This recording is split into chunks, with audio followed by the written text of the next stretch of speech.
Começa agora o programa Família de Caná. Família de Caná, com a missão de fazer famílias felizes. Olá, muito boa tarde, queridos ouvintes da Rádio Gospel Mira. Com alegria estamos aqui mais uma vez com o programa Família de Caná. Essa caminhada, de fazer famílias felizes, a família de Caná continua seguindo, sempre em função de cada um de nós, cristãos. E com grande alegria hoje nós estamos aqui com o Padre Vinícius, que é da Congregação dos Sagrados Corações, mais conhecido popularmente aí por todos pela Igreja do Padre Eustáquio. Então seja muito bem-vindo, Padre Vinícius.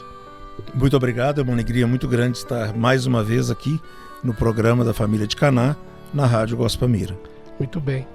Padre Vinícius hoje vai nos trazer aqui muitas informações que com certeza vai agradar, porque é muita curiosidade. Quem já conhece Padre Eustáquio, ouvir um pouco sobre a história dele. Quem foi esse beato, esse santo que está aí. Então, Padre Eustáquio, figura importantíssima no nosso Belo Horizonte, nossa Minas Gerais. Então, Padre Vinícius é o responsável por essa caminhada de fazer com que o processo da sua canonização possa acontecer. É isso mesmo, Padre Vinícius? É exatamente. Eu atualmente sou o que é chamado vice-postulador, quer dizer, o responsável pelo processo de canonização, que eu tenho a missão, então, de ouvir os relatos maravilhosos de como Deus tem atuado na vida das pessoas através da intercessão do Padre Eustáquio. Então, você fica à vontade para poder falar para a gente aí sobre ele. Bom, o Padre Eustáquio, ele chegou ao Brasil em 1925. Então, esse ano nós estamos celebrando o centenário da sua chegada ao Brasil. Ele chegou no Rio de Janeiro no dia 12 de maio de 25. Ele é holandês e ele vinha com mais outros dois padres, o Padre Gil e o Padre Matias, com a missão de fundar a Congregação dos Sagrados Corações no Brasil. E assim se fez. Logo depois que eles chegaram, o destino estava marcado para eles ocuparem a paróquia de Nossa Senhora da Abadia, num povoado no Triângulo Mineiro, chamado naquela época de povoado de Água Suja, pertinho de Monte Carmelo e de Uberlândia.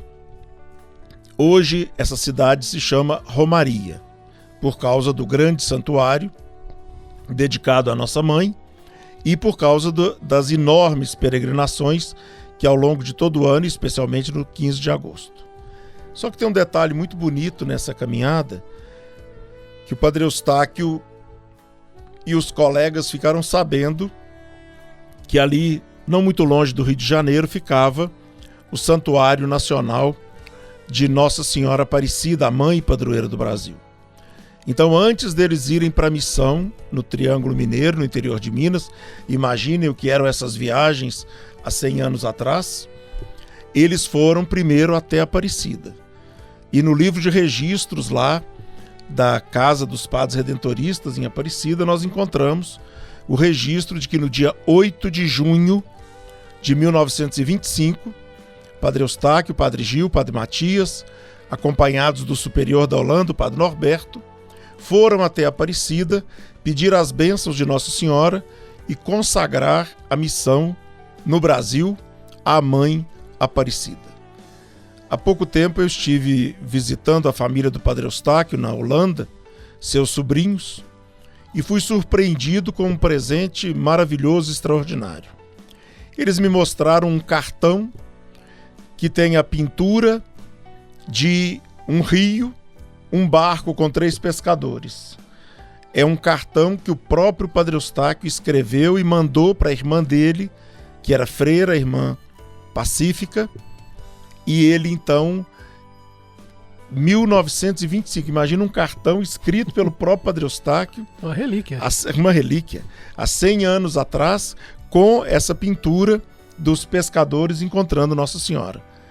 Quer dizer, se eu fui buscar alguma informação na Holanda, já era suficiente para lotar minha mala e meu coração, um cartão escrito por ele mesmo, lá de Aparecida do Norte, imagina. Esse cartão veio para cá? Tá comigo, tá uma maravilha. E nós fizemos então uma cópia num quadro e o mês passado no início do mês eu estive lá em Aparecida para entregar esse quadro ao padre Eduardo Catalfo, que agora vai ficar lá na Sala dos Romeiros, lá na Sala dos Milagres. Bom, aí depois disso eles foram para o Triângulo Mineiro. O padre Eustáquio viveu 10 anos na cidade de Romaria, e aí cada vez, Suede, tem uma história muito interessante para contar. Primeiro, o povo ficou encantado com aquele padre que tinha um jeito todo especial, um cuidado enorme para chegar até as pessoas com muito respeito, uma grande preocupação pela saúde. Ali, como eu falei, era um povoado muito pequeno, era uma vila de garimpeiros, porque ali tinha um rio, tem ainda, não é? E é uma região que até hoje tem muita produção de diamante e de pedras preciosas. Então o padre Eustáquio foi trabalhar com esse povo, construiu o novo santuário, o santuário de Nossa Senhora da Abadia, e deu uma atenção extraordinária. E o povo dizia que ele era um pai, um enfermeiro, um médico, um conselheiro, que ele era tudo para aquele povo. E ele mesmo escreve numa carta para sua outra irmã religiosa, dizendo: eu me tornei tudo para esse povo, tudo que eu posso, eu quero fazer por eles. E aí ele começou a estudar e ouvir dos mais velhos quais eram as formas de tratamento de saúde, quais as plantas, as ervas medicinais. E aí, através de um livro que ele tinha da Holanda e um outro que ele comprou aqui no Brasil, de farmácia e medicina integrativa, ele então fazia esses chás, esses emplastros, pomadas. Algumas pessoas lá do Triângulo falam: isso aqui é receita do padre Eustáquio, né? E foi de tal forma o carinho do povo com ele, que a saída dele foi uma coisa de cinema. Quando ele foi transferido, depois de 10 anos que ele estava lá, a congregação mandou que ele fosse trabalhar na cidade de Poá, que também era uma cidade pequena, hoje é uma cidade grande ali, na região da Grande São Paulo, né? Uhum. E o padre Eustáquio, então, com a data marcada, os padres prepararam uma festa de despedida, como era costume, né? Os meninos do colégio fizeram um teatrinho, tava tudo parecendo que tava uma beleza. Quando foi chegando a hora, mais tarde, os padres observaram que os homens não iam embora. Primeiro eles rodearam a casa paroquial, armados. Armados. E avisaram: o padre não sai daqui. Os padres insistiram, eles entraram para dentro da casa paroquial e falaram: o padre não sai daqui.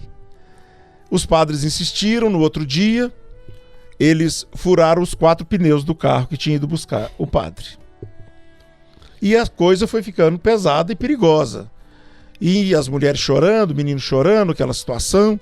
E o padre, então, para acalmar o povo, falou: vou aguardar, não vou ainda agora não, etc. E aí, quando o povo pensou, ele vai acabar saindo, eles arrancaram os mataburros. Imagina, arrancaram os mataburros das estradas para não perder o padre. Bom, com espírito de obediência, o padre Eustáquio saiu a pé.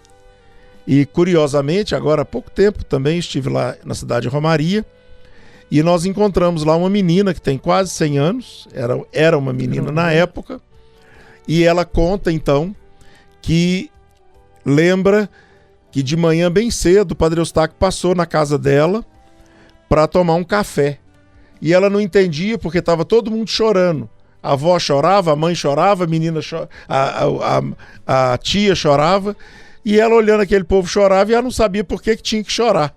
E depois é que ela foi entender que o padre passou lá, que era muito amigo, muito conhecido, tomou um café e foi embora.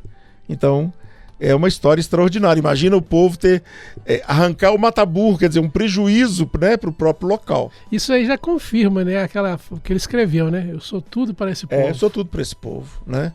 E aí ele foi mandado para São Paulo. Lá em São Paulo ele tinha ficado 10 anos, né? Ele chegou no Brasil com 35 anos. E lá em São Paulo aconteceu que ele teve direito a férias. Naquela época, normalmente os missionários, quando partiam, não tinham volta em casa. As viagens eram muito difíceis, o ideal era de entrega total. Alguns padres holandeses contam pra gente que quando eles despediam dos pais no porto, eles falavam até o céu, porque não iam mais ver em vida. Mas saiu uma nova lei na congregação que quem tinha 10 anos de missão ia poder visitar a família de férias. E o Padre Eustáquio foi até a Holanda no final de 1935, ficou até mais ou menos a metade de 36, e ele ganhou uma viagem a Lourdes. E nessa viagem, sempre pensando no povo da paróquia dele, justamente a nova paróquia era a paróquia Nossa Senhora de Lourdes de Poá. Ele então pegou um garrafão de água e trouxe água benta de Lourdes para a gruta que ele tinha mandado fazer lá em Poá. E aí ele continuou aquele trabalho bonito no meio do povo. A paróquia era enorme, começava na capital mesmo e ia até Suzano, Mogi, Itaquera. Quer dizer, as paróquias do Padre Eustáquio eram quase do tamanho da Holanda. Cada paróquia que ele tinha aqui no Brasil era quase do tamanho da terra dele. E ele então colocava sempre um pouquinho da água de Lourdes, que a gente sabe que a água comunica, né, a graça. Então colocava numa caixa d'água um pouquinho da água benta e a água ficava toda benta.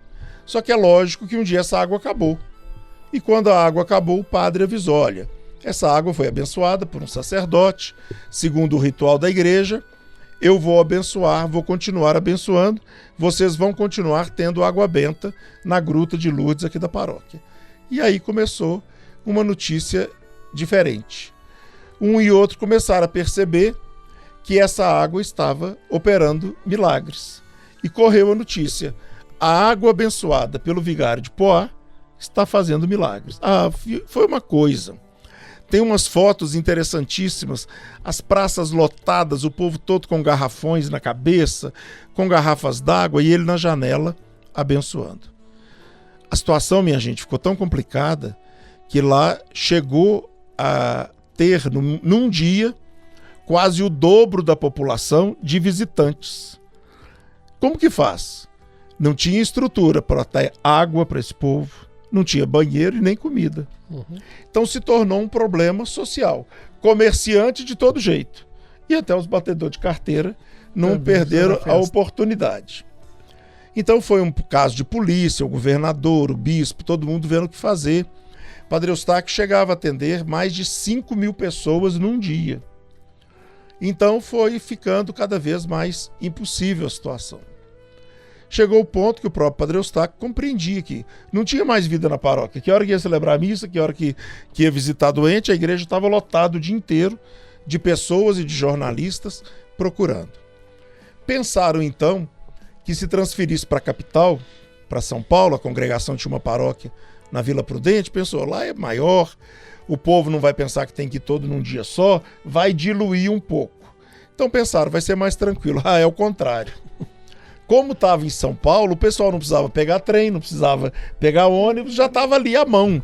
Então nós temos relatos que lá na Vila Prudente e até no Brás, o povo juntou de tal forma que com uma semana teve que tirar o padre de São Paulo também. E aí começou uma verdadeira peregrinação. Ele foi ao Rio, quando chegou no Rio, o bispo deu logo ordem que ele fosse embora, teve que se esconder num convento, depois... Ninguém queria o Padre Eustáquio. Todo lugar onde ele chegava, a pergunta era, que hora que você vai embora? Né?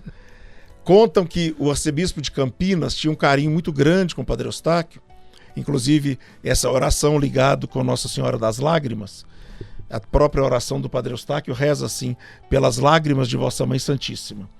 O arcebispo de Campinas tinha muita devoção a Nossa Senhora das Lágrimas e quis levar o Padre Eustáquio lá em Campinas. O superior falou, olha, senhor bispo, eu não sou ninguém para dizer para o senhor, o padre Gil, mas eu acho que se eu puder dar um conselho, o senhor não devia levar o padre não, que vai dar confusão. Dizem que o bispo falou, não, pode ficar tranquilo que ele vai ficar hospedado na minha casa. E a confusão foi na casa do bispo, porque o povo arrancou as grades, invadiu a casa e tiveram que fugir com o Padre Eustáquio pelos fundos para poder acalmar a situação. Como não tinha mais jeito, então chegaram a um acordo de fazer o seguinte, o Padre Eustáquio passaria a ter o nome de Padre José e seria mandado para uma fazenda mais longe da capital, na cidade de Rio Claro, para ver se a coisa melhorava. Só que aí deu outro problema, que foi uma coisa também muito curiosa. O que aconteceu? O chefe da estação de São Paulo passou um rádio para a próxima estação dizendo: o Padre Eustáquio está embarcando aqui. Aí ele avisou para o povo lá da outra. Aí esse avisou para o outro. Então cada lugar que o trem parava era uma multidão que estava esperando o Padre Eustáquio. O Padre José não aparecia. O Padre José não aparecia. Até que finalmente ele ficou escondido lá na fazenda São José, e o povo logo percebeu que não tinha nada de Padre José, que era o Padre Eustáquio que estava lá. Pode seguir com a história? Seguindo, claro, muito interessante, claro. E aí não tinha mais como fazer. O Padre Eustáquio, então, foi acolhido pelos padres do ginásio Dom Lustosa em Patrocínio. E ele recebeu uma ordem muito engraçada: proibido fazer milagres. Como se fosse ele que fizesse. Quem faz milagre é Deus, né? Então ele foi para Patrocínio. Ele podia celebrar a missa uma vez por dia, podia atender as pessoas no confessionário, mas não podia falar em público e não podia fazer atendimento fora do confessionário. Resultado, ele atendia confissões de 8 a 12 horas por dia, atendendo todo mundo que o procurava. Mas, de toda forma, foi um tempo em que se percebeu a obediência dele, que se percebeu uma certa maior tranquilidade. Patrocínio, naquela época, o acesso era dificílimo, né? Tinha só um trem que ia lá para aquela região de Araguari, Patrocínio. E nesse tempo o Padre Eustáquio, até entristecido, porque ele escreveu numa carta: eu sinto em mim o grande ideal que Deus me deu de ganhar almas, aliviar dores e sofrimentos. Deus colocou no meu coração o desejo de saúde e paz para todos. E tudo que eu mais desejo é amar e fazer amar a Jesus. Então, como ele via que não podia exercer o ministério dele com paz em nenhum canto do Brasil, ele pediu aos superiores, numa carta, que ele fosse mandado para outro país, onde ele fosse desconhecido, e ele pudesse, então, exercer a sua missão de padre. E ele pediu para ser mandado, talvez, para o Chile ou para Portugal. Só que era o tempo da Segunda Guerra Mundial. E, de fato, o superior de Roma e da Holanda aceitaram o pedido dele e consultaram o cardeal de Lisboa, o patriarca, para receber o Padre Eustáquio lá. O cardeal aceitou prontamente que ele podia ir, só que as cartas não iam e voltavam facilmente porque era guerra. Então, com a Segunda Guerra Mundial, não tinha. Era os oceanos minados, toda essa dificuldade, as cartas não chegavam. Então é muito interessante nessas pesquisas que eu tenho que fazer pela minha missão. Eu encontrei uma correspondência em Roma, justamente do superior da Holanda, mandando notícia para o superior de Roma, que o Padre Eustáquio já tinha licença e ordem para ir para Portugal. E que eles acreditavam que o Padre Eustáquio já devia estar em Portugal. Isso era mais ou menos junho de 43. Nós que somos de Belo Horizonte sabemos que desde abril ele já estava em Belo Horizonte, porque nesse meio de tempo os bispos estavam todos meio com medo de receber o Padre Eustáquio, mas o Dom Cabral falou: não, eu aceito, ele é um padre muito virtuoso, ele pode vir para Belo Horizonte, vou colocar ele numa paróquia mais longe do centro. O bonde parava lá na igreja do Carlos Prates. Então, ali no Padre Eustáquio era uma região bem rural, né? Eram fazendas. Era a igreja de São Francisco. A igreja de São Francisco. Então, tinha que ir a pé até. Exatamente. Inclusive, quando ele chegou, ele ficou hospedado lá com os franciscanos. Naqueles tempos do Frei Zacarias, né? Grandes tempos. E aí, então, lá no pé do aeroporto, tinha um sanatório, o hospital, que hoje é chamado, naquela época era Sanatório Minas Gerais, para os tuberculosos. E tinha uma capela de Cristo Rei. Hoje é o Alberto Cavalcante. Alberto Cavalcante. É o Hospital Alberto Cavalcante e a capelinha de Cristo Rei. Então o Padre Eustáquio começou trabalhando ali. Mas também aqui a fama dele cresceu muito rápido, né? Uma coisa que chamou muito atenção é porque o prefeito de Belo Horizonte era Juscelino Kubitschek. E a esposa do Juscelino, a dona Sara, já 9 anos de casado e um grande desejo de ser mãe e não conseguia engravidar. Juscelino era médico, ele relata num dos depoimentos que ele fez para a causa de canonização, que como médico ele sabia que a esposa não tinha condição, ela queria fazer uma cirurgia, ele não se opunha a isso, apesar de saber que não tinha mais recurso, mas ele conta que a esposa dele, através de uma prima e através da sogra, ficaram sabendo da chegada do padre Eustáquio e conseguiram uma bênção com o padre Eustáquio. E o resultado é que, com menos de um mês que Dona Sara recebeu a bênção do padre Eustáquio, ela ficou grávida da única filha, que foi a Dona Márcia Kubitschek.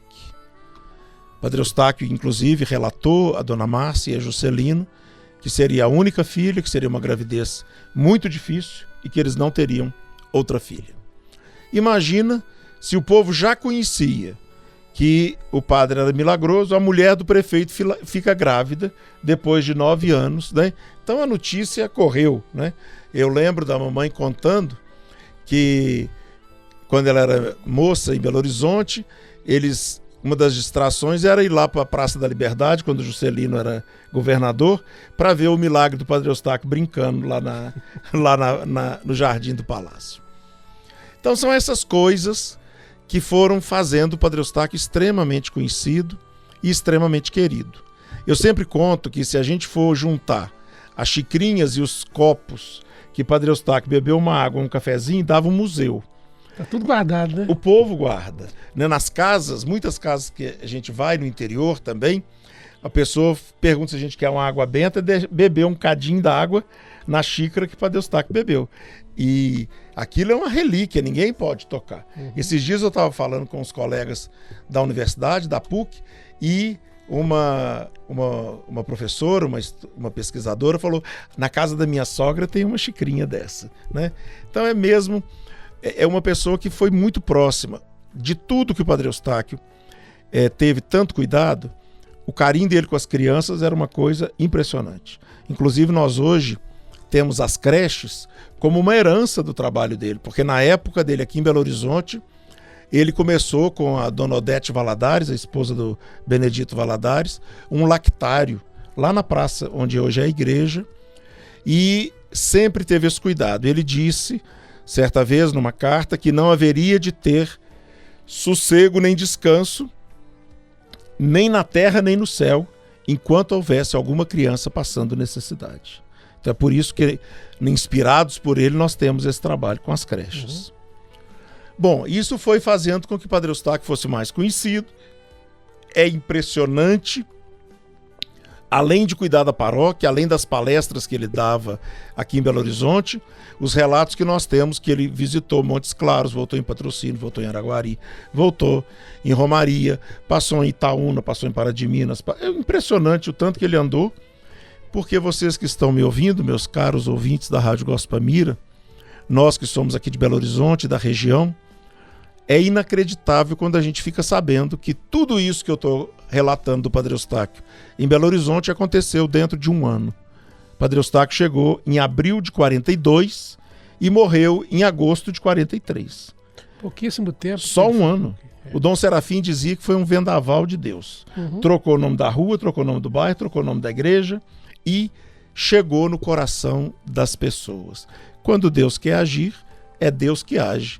A gente precisa deixar o coração aberto, né? E aí o padre Eustáquio andava muito a cavalo, visitava, porque a paróquia era enorme, a paróquia começava ali no limite, onde hoje é aquele INSS da rua Padre Eustáquio. A paróquia começava ali e ia praticamente até na Toca da Raposa. Então chegava toda aquela região do zoológico, Ressaca, tudo aquilo ali era a paróquia, e ele andava aquilo tudo. E aí ele não sabia, mas ele foi picado de carrapato. Ele foi pregar um retiro ali na rua Professor Moraes, para as alunas do Colégio Sagrado Coração de Jesus, e começou já a sentir mal, sentir uma febre. Naquela época a festa do Coração de Maria era no dia 22 de agosto, e ele já não tinha condição para celebrar a festa da padroeira da paróquia, que é o Coração de Maria e o Coração de Jesus. E ele acabou sendo internado no Hospital Alberto Cavalcante, sem os médicos ainda saberem o motivo daquela febre tão terrível. É bom lembrar que nós estamos há mais de 80 anos atrás, 1943, durante a guerra, não havia remédios para importar, penicilina, etc. E ele então foi diagnosticado com a febre maculosa, que é uma doença chamada doença do carrapato, que envenena o sangue da pessoa. Ele sofreu terrivelmente com as sangrias que eram feitas, com corte de gilete debaixo da língua para poder tirar o sangue pisado. E justamente de 21 a 29, os 9 dias que nós fazemos a novena do Padre Eustáquio, foi o seu tempo de sofrimento. No dia 30 de agosto, pela manhã, por volta das 11 e pouco, Belo Horizonte recebe a triste notícia de que com apenas 52 anos, pouco mais de um ano depois de ter chegado na capital mineira, faleceu o missionário da Saúde e da Paz. Uhum. É interessante, né? Assim, a gente faz parte, né, da congregação, junto com a família de Caná, mas essas histórias, esses relatos, assim, raramente a gente tem oportunidade, de estar tomando conhecimento. Então, assim, está sendo uma boa oportunidade para mim, pessoalmente, né, estar ouvindo o senhor aqui falando. E como está a situação com relação à canonização? Como é que está o processo? E aí o que aconteceu é que logo depois, então, da morte, ele foi sepultado naquela época no cemitério público, no cemitério do Bonfim. Uhum. Só que, desde aquela época até hoje, o túmulo nunca parou de ser visitado. Então a igreja percebeu que tinha alguma coisa de extraordinária aí. E as graças e milagres só aumentando, o povo muito fiel na construção da igreja. E aí, o que aconteceu? Resolveram levar os restos mortais do Padre Eustáquio em 1949 para dentro da igreja. Uhum. E aí começou o processo. Em 1960 já estava tudo em andamento. O processo foi relativamente rápido, a primeira fase. Foram feitas todas as pesquisas em Belo Horizonte. Mas depois houve um tempo de interrupção. Mas quando retomou, em 1984, foram feitos estudos e a partir de um milagre que havia acontecido na década de 60 em favor do padre Gonçalo Belém da igreja São Pedro, ali na Floresta, ele foi curado de um câncer na garganta. Ele era da congregação também? Não era da diocese. É uma história bonita essa também. Os bispos contam que o padre Gonçalo era um padre muito querido e ele começou a ficar rouco. E quando fez os exames todos, ele estava com câncer na garganta. E naquela época, 70 anos atrás quase, era uma coisa muito difícil, tratamento. Então, a possibilidade de morte era muito grande.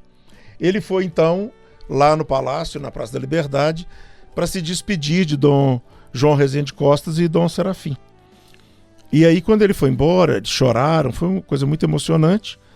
E aí, quando saíram, o Dom Serafim convidou o Dom João e falou, vamos lá na capela, vamos rezar o Padre Eustáquio. Dom Serafim falou, minha avó é muito devota do Padre Eustáquio e nós acabamos de começar o processo da canonização, vamos pedir a Deus. Quando foi no dia certo, o Padre Belém chegou para fazer a cirurgia e falou bom dia para o médico falou, bom dia nada, como é que você está com essa voz? Você tinha que estar com a voz muito rouca igual você estava, o que aconteceu? Ele falou, não sei, doutor, eu acordei assim, falando tranquilo, estou passando bem. O médico falou, não, isso não é sintoma que a gente pode te operar, não, vamos ter que repetir os exames. E aí repetiram os exames e o médico contam que o médico, quando viu o resultado, falou, alguém passou na nossa frente, porque não havia mais nenhum sinal de câncer. E esse foi o milagre que levou o Padre Eustáquio à beatificação. Isso aconteceu, muita gente se lembra, naquela tarde inesquecível no estádio do Mineirão, no dia 15 de junho de 2006. E agora nós estamos com o processo, respondendo a sua pergunta, prontinho, somente aguardando a sua oração, a sua prece. Deus quer abençoar a sua vida, Deus quer abençoar a sua família e quer fazer um sinal para que o Padre Eustáquio seja declarado santo. depende da sua prece, depende da nossa oração, pedindo a Deus uma graça, por intercessão do Padre Eustáquio, para que ele possa então ser declarado pelo Santo Padre, o Papa, como um modelo de santidade para o mundo inteiro. Ou seja, precisamos de mais um milagre. Mais um milagre. Né? Através da intercessão do Padre Eustáquio. Isso. E com isso o Papa pode declarar a santidade. Então vamos orar, gente, né? Todos nós aí precisamos. Agora, teve um dia também, que você relatou, um dos milagres me achei muito interessante com relação a ele vendo os meninos jogar bola. Como sim, foi isso aí? Antes de ter essa fama de santidade que esparramou lá em São Paulo, porque ele estava num lugar pequenininho, povoado, né? Então as coisas que aconteciam ali ficavam ali, no máximo a comadre ou a vizinha de fazenda ficava sabendo. Quando chegou em São Paulo, o bicho pegou porque a imprensa, né, divulgou para todo lado. Mas contam, e eu inclusive conheci a pessoa, que uma vez os meninos estavam jogando futebol na praça da igreja, na frente da casa paroquial. E o Padre Eustáquio estava olhando pela janela e ele observando aquele jogo que um time perde, sai, os meninos, né, de fora entra, aquele negócio que a gente brincava sempre. E aí então um menininho nunca entrava. E o padre incomodou com aquilo e foi até o menino e falou: meu filho, você não gosta de jogar futebol, não? E o menininho nem respondeu, só apontou pro chão pro padre ver as muletas dele que estavam no chão. Ele estava sentado ali no barranquinho na beira da praça. Aí o padre falou: não, deixa de ser bobo, vem cá. Pegou na mão do menino e falou: vai jogar bola. E o menino levantou e foi jogar bola. E caminhou aí, quando eu conheci, já estava com uns 90, não sei como é que está hoje, né? Caminhou o resto da vida toda. Então, é um milagre que todo mundo viu ali na praça, todo mundo sabia que o menino tinha problema. E assim tem muitas histórias para contar. Agora, falando de você, Padre Eustáquio te influenciou, te inspirou a se tornar um padre da congregação? Exatamente, totalmente. Eu tenho a graça, quando o Padre Eustáquio mudou para Belo Horizonte, ele foi morar ali onde hoje é o Colégio Padre Eustáquio. Uhum. E a igreja que ele... primeiro ele trabalhou na Cristo do Rei, depois ali perto de onde é a Drogaria Araújo, tinha uma casa que funcionou como capela. Inclusive ele foi velado ali. E o vovô, pai do papai, morava ali descendo a Curral del Rei. Então meu pai conheceu o Padre Eustáquio, meu avô, meus tios. E eu nasci e cresci nesse ambiente. Comi pão da padaria Padre Eustáquio e estudei no grupo escolar Padre Eustáquio. Ainda tem a padaria do Padre Eustáquio. Pois é. E o óculos também. Então, bom, tudo ali é Padre Eustáquio. E eu, então, desde a adolescência, com esse desejo de seguir a Deus, e é claro que a influência do Padre Eustáquio foi muito forte na minha vida, e ainda dou testemunho de que ele não apenas me influenciou, como você sabe, tem me protegido extraordinariamente, né? Já passei por 6 cânceres, que graças a Deus estou curado, estou passando pelo 7º e com muita confiança em Deus e na intercessão do Padre Eustáquio na minha vida. Que bom. Muito bem. Então nós temos alguns minutinhos, né? Você quer falar sobre o simpósio? Esse ano, como nós estamos celebrando o centenário da chegada do Padre Eustáquio no Brasil, em parceria com a PUC Minas, nós estamos organizando um simpósio internacional. Vai ser um evento muito importante, muito interessante. Nós vamos ter atividades de manhã na PUC e à noite lá na igreja do Padre Eustáquio, no salão, um teatro que tem lá do lado. É preciso fazer inscrição, porque graças a Deus já tem muita gente desejando participar. O primeiro dia o tema vai ser a história do Padre Eustáquio, vamos ter palestras com um padre que vem de Roma, outro da Polônia, alguns aqui do Brasil. Segundo dia vai ser um dia de estudos e pesquisa sobre a questão da saúde, a saúde mental, a pesquisa sobre as plantas medicinais que o Padre Eustáquio trabalhava. Todos os dias haverá oficinas de saúde lá na PUC. No quarto dia pela manhã nós vamos ter um estudo sobre como as religiões podem ajudar para a construção da paz. E nas noites nós vamos ter, a primeira noite, os testemunhos de obras que têm a inspiração do Padre Eustáquio, a Casa de Acolhida Padre Eustáquio, uma pessoa lá de Romaria, as damas de caridade lá da igreja. Na segunda noite nós vamos ter a presença do Frater Henrique, né, lá do Colégio Padre Eustáquio, um grande estudioso holandês também, que vai contar sobre a história do Padre Eustáquio. E finalmente Na última noite nós vamos ter a presença do nosso bispo Dom Otácio, que é o bispo da região episcopal, que vai falar sobre a pastoral como um caminho de santidade, e a doutora Filó, que vai falar sobre o cuidado como caminho de santidade também. Recordo que é necessário fazer inscrição para poder ter acesso às palestras. E onde que você pode fazer essa inscrição? padreeustáquio.com.br é o site. padreeustáquio.com.br/simpósio. E aí você pode fazer a sua inscrição. Recordo ainda, para terminar, que o próximo sábado é o dia 30 de agosto, aniversário da morte e dia litúrgico que a igreja dedica ao Beato Padre Eustáquio. Assim, então, quero desejar a todos que venham participar conosco. Haverá missas o dia todo a partir das 5 da manhã. E eu desejo de todo coração saúde e paz. Amém. Muito bem. Chegamos ao final do programa Família de Caná, né? Da certeza que todos que estão nos ouvindo aqui, né? Tem vários relatos chegando aqui no WhatsApp da Gospa, né? Falando, e tem uma aqui que está falando: estou pedindo um milagre e cura dos meus olhos ao Padre Eustáquio, né? Então vamos pedir mesmo. Padre Vinícius, muito obrigado, foi um grande prazer recebê-lo, né? E contamos sempre com a sua audiência, sua participação conosco, querido ouvinte. Até terça-feira que vem, se Deus quiser.